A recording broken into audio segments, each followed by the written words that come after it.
इसीलिए इस मकाम के ऊपर हल्का हल्का भागना पड़ता है। पहले एहराम को पहनने में बहुत ही ज़्यादा मुश्किलात हो रही, क्योंकि एहराम कभी नहीं पहना था ज़िंदगी में। मस्जिद तानईन की जानिब जा रहे हैं, जिसे मस्जिद उमरा भी कहा जाता है, मस्जिद आयशा भी कहा जाता है। लब्बैक अल्लाहुम्मा लब्बैक, लब्बैक अल्लाहुम्मा लब्बैक, अल्लाहुम्मा लब्बैक, लब्बैक ला शरीका लक लब्बैक, इन्नल हम्दा वन निअमत।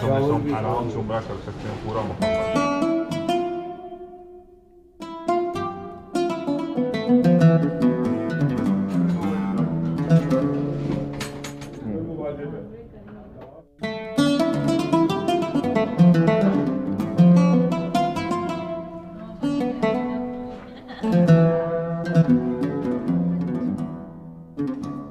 बिस्मिल्लाहिर्रहमानिर्रहीम, लाखों करोड़ों दुरूद सलाम मोहम्मद व आले मोहम्मद पर। अस्सलाम वालेकुम दोस्तों, मैं हूं और मोहम्मद और आप देख रहे हैं खान टीवी 110। इस टाइम हम सऊदी अरब के शहर मक्का के अंदर हैं। मक्का के अंदर हम दूसरा उम्रा करने वाले हैं, क्योंकि हमारी रिहाइश मक्का के अंदर बनी हुई थी। इसीलिए दूसरा उम्रा जब हम करेंगे तो मक्का की हदूद से हम बाहर जाएंगे, वहाँ से हम एहराम की और उम्रे की नियत करेंगे। उसके बाद फिर दोबारा मक्का की हदूद के अंदर आके खाना काबा के अंदर उम्रा करेंगे। तो ये कैसे प्रोसेस रहेगा, क्या होगा, ये सारा कुछ हम आपको इस वीडियो के अंदर दिखाने वाले हैं। तो फ़िलहाल हम होटल की लॉबी के अंदर ठहरे हुए हैं। तो यहाँ पे सब ज़ायरीन हमारे आ चुके हैं और हम बस का वेट कर रहे हैं। बस का वेट करके फिर सीधा चलते हैं मक्का की हदूद से बाहर। तो हमारे साथ जुड़े रहेंगे। अच्छा जी, बस आ चुकी है खैरियत से, अभी चल रहे हैं हम आगे की जानिब।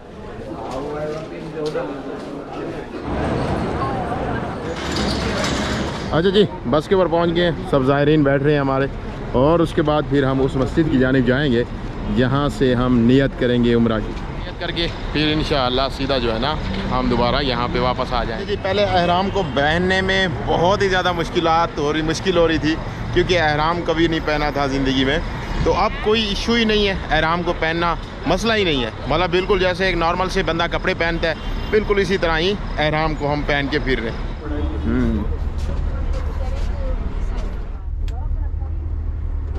मस्जिद तानईन की जानिब जा रहे हैं, जिसे मस्जिद उमरा भी कहा जाता है, मस्जिद आयशा भी कहा जाता है। तो मुख्तलिफ नामों से मुख्तलिफ लोग पहचानते हैं। तो वहाँ पर जा रहे हैं हम।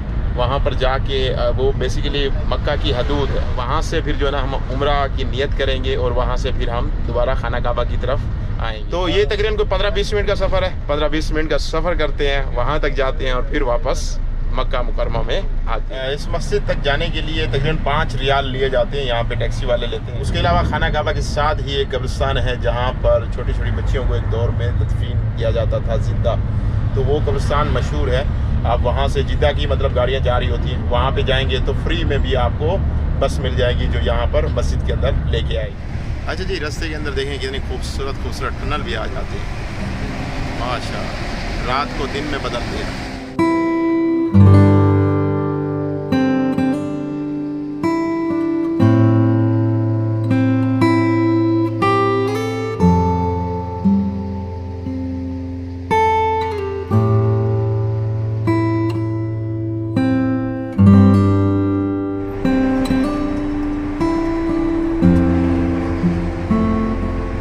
तकरीबन 10 से 15 मिनट लगे होंगे, हम पहुंच चुके हैं मस्जिद की जानिब। तो यहाँ पर कुछ हमारे ज़ायरीन भी ठहरे हैं। तो चले मसूआ भाई अंदर। जी जी बिल्कुल। आश्रम के अंदर आप आराम चेंज कर सकते हैं, वज़ू कर सकते हैं, गुस्ल कर सकते हैं। उसके बाद आराम चेंज करके और आप 2 रकात नमाज पढ़ें अंदर मस्जिद के अंदर। और उसके बाद फिर लब्बैक अल्लाहुम्मा लब्बैक कहते हुए सीधा आप खाना काबा की तरफ सफ़र करें। इस साइड पे लोग कुछ नमाज पढ़ के फिर लब्बैक अल्लाहुम्मा लब्बैक कहते हुए काबा की तरफ सफ़र कर रहे हैं।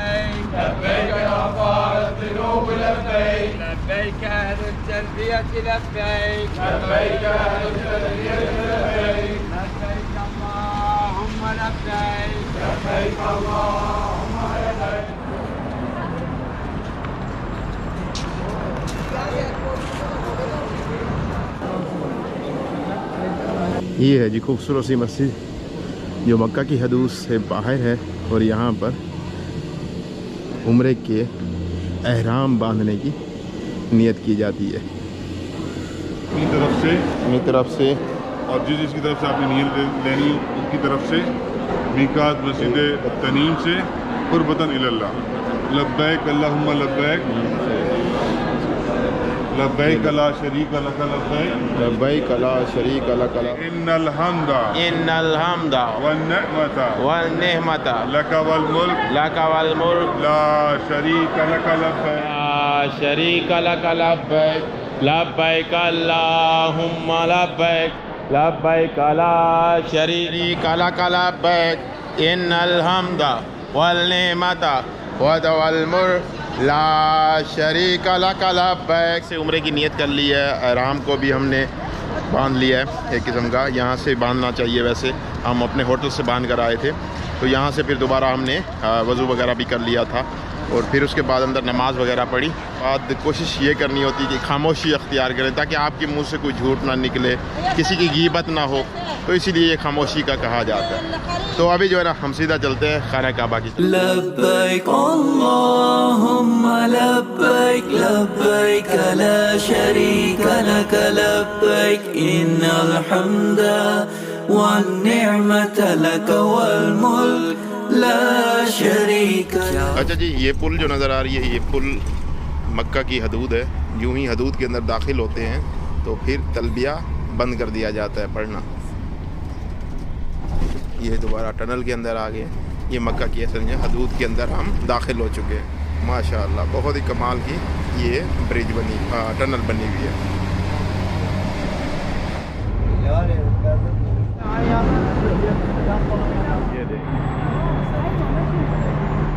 अच्छा जी, जियाद के एरिया के अंदर है, एक पहाड़ी भी नज़र आ रही है क्लॉक टावर के। ये पीछे वाला एरिया है। पहले हम उस सिमत में होते थे क्लॉक टावर के, अब हम इस सिमत में हैं। वहाँ पे अब्दुल अजीज़ गेट से हम अंदर दाखिल होंगे खाना काबा की तरफ। अच्छा खासा रश है यहाँ पर। लब्बैक अल्लाहुम्मा लब्बैक लब्बैक ला शरीक लक लब्बैक इन्नल हम्दा वन निअमता लक वल मुल्क ला शरीक। क्या हसी समा होगा, क्या हसी घड़ी होगी, क्या हसी समा होगा, क्या हसी घड़ी होगी खानाए खुदा में जब मेरी हाज़री होगी। हमने खाना काबा की 7 चक्कर लगाए, जिसे तवाफुल काबा कहा जाता है। हर चक्कर में हिजरे अस्वद जो जन्नत का पत्थर है उसे चूमना या दूर से सलाम करना लाजमी है। फिर हमने मकाम इब्राहिम और खाना काबा के सामने 2 रकात नमाज अदा की। मेरी जिंदगी मुझ पर नाज कर रही होगी।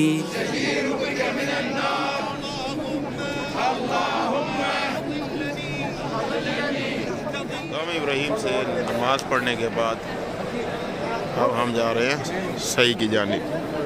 सही मीन सफ़ा और मरवा के दरमियान। थोड़ा सा सामने चलेंगे और सामने सफ़ा और मरवा की पहाड़ी है इस साइड पे। ये जो सामने खाना काबा और ऊपर वाली मंजिल में तवाफ़ हो रहा है ये साइड पे, और इस साइड पे देखें तो सफ़ा और मरवा की पहाड़ी है सामने। ये जी सफ़ा की पहाड़ी है और यहाँ से चक्कर स्टार्ट होता है इस साइड से। 7 चक्कर लगाने हैं। का मंजर अल्लाह अल्लाह क्या होगा, वो तवाफ का मंजर खुल्द की हवा मेरे साथ चल रही। चढ़ाई भी आ जाती है यहाँ पर सफ़ा और मरवा के दरमियान, और ये सफ़ा और मरवा का जो फासला है काबा के तवाफ से बड़ा होता है। सफ़ा और मरवा का चक्कर जो है हसी समा होगा, क्या हसी घड़ी होगी। सफ़ा और मरवा के दरमियान 7 चक्कर लगाने पड़ते हैं। हर चक्कर के ऊपर जब भी ग्रीन लाइट आए तो हल्का हल्का भागना शुरू कर। ये बीवी हाजरा पानी के लिए भागी थी, इसीलिए इस मकाम के ऊपर हल्का हल्का भागना पड़ता है, ज़्यादा तेज़ नहीं भागना पड़ता। तो यहाँ पे ऐसा लोग भागना शुरू कर रहे हैं बिल्कुल सुकून से। मर्द हजरात भागते हैं, ख़वातीन नहीं भागती। खानाए खुदा में जब मेरी हाज़री होगी। सफ़ा से शुरू होकर 7वां चक्कर मरवा के ऊपर हमारा ख़त्म होता है। तो हम पहुंच चुके हैं 7वें चक्कर कंप्लीट करके। ये है जी मरवा, पहुंच चुके हैं यहाँ पर। 7वां चक्कर हमारा मुकम्मल हुआ जी। यहाँ पर 7 चक्कर मुकम्मल हुए हमारे। और यहाँ पर आपको अपने बाल काटने होते हैं। अगर बाल आपके पहले से कटे हुए हों और आप दूसरा उम्रा कर रहे हो तो फिर मूँछों के बाल थोड़े से या दाढ़ी के बाल थोड़े से, या आपको अपने नेल काटने होते हैं। उम्रा मुफरदा में तकसीर जो है ना ये करना लाजमी है। और तकसीर करने के बाद आपके एहराम की जितनी भी पाबंदियाँ हैं ना एहराम की, वो फिर सारी की सारी ख़त्म हो जाती हैं। वरना अगर आप ये घर जाके करते हैं तो फिर एहराम की पाबंदियाँ वैसे की वैसी बरकरार रहेंगी। अभी मतलब ज़्यादा नहीं काटने, मैंने हल्के से काटने हैं ताकि जो है ना कट जाए।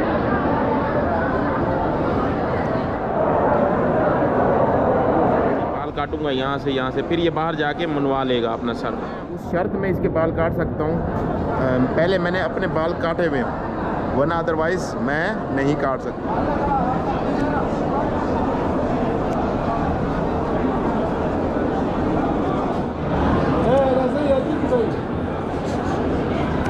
करने के बाद आ गए वापस बाहर। तो यहाँ पर देखें सुबह की नमाज का टाइम है। माशाअल्लाह इस तरह लोग आ रहे हैं। ये चक्कर जी सफ़ा और मरवा के दरमियान 7 चक्कर भी मुकम्मल कर लिए थे हमने। तवाफ़ भी मुकम्मल कर लिया था। उसके बाद नमाज वगैरह जो होती है वो भी पढ़ ली थी। और थोड़े बहुत बाल जो काटने थे, नाखून काटने थे, वो भी काट लिए थे। अहले सुन्नत का उम्रा मुकम्मल हो जाता है। और इसके अलावा अहले तशी जो होते हैं वो फिर तवाफ़ुल निसा करते हैं। 7 चक्कर और लगाते हैं, तवाफ़ुल निसा उसे कहते हैं, वो करते हैं अहले तशी हज़रात जितने भी होते हैं। और उसके बाद वो दोबारा नमाज़ पढ़ते हैं, उनका फिर उम्रा जाके मुकम्मल होता है। तो इस तरह फिर खैर हाँ, उम्रा करने के बाद हम जब आप बाहर आए तो हमारे पाँव बहुत थके हुए थे अच्छा खासा, क्योंकि चलना पड़ता है उम्रे के अंदर। तो फिर वो होश ही नहीं रहा, रूम में पहुंच गया कि वीडियो बनाने का कोई होश हो। तो उम्मीद करता हूँ आपको ये हमारी छोटी सी वीडियो, छोटी सी जर्नी आपको बहुत अच्छी लगी होगी। कुछ ना कुछ सीखने को मिला होगा आपको। अगर सीखने को कुछ ना कुछ मिला है तो मुझे दुआओं में ज़रूर याद रखना। इस चैनल को सब्सक्राइब कर लें, बेल आइकन को दबा दें। मिलते हैं फिर नई वीडियो में, मुझे दुआओं में याद रखिएगा। अल्लाह हाफिज़।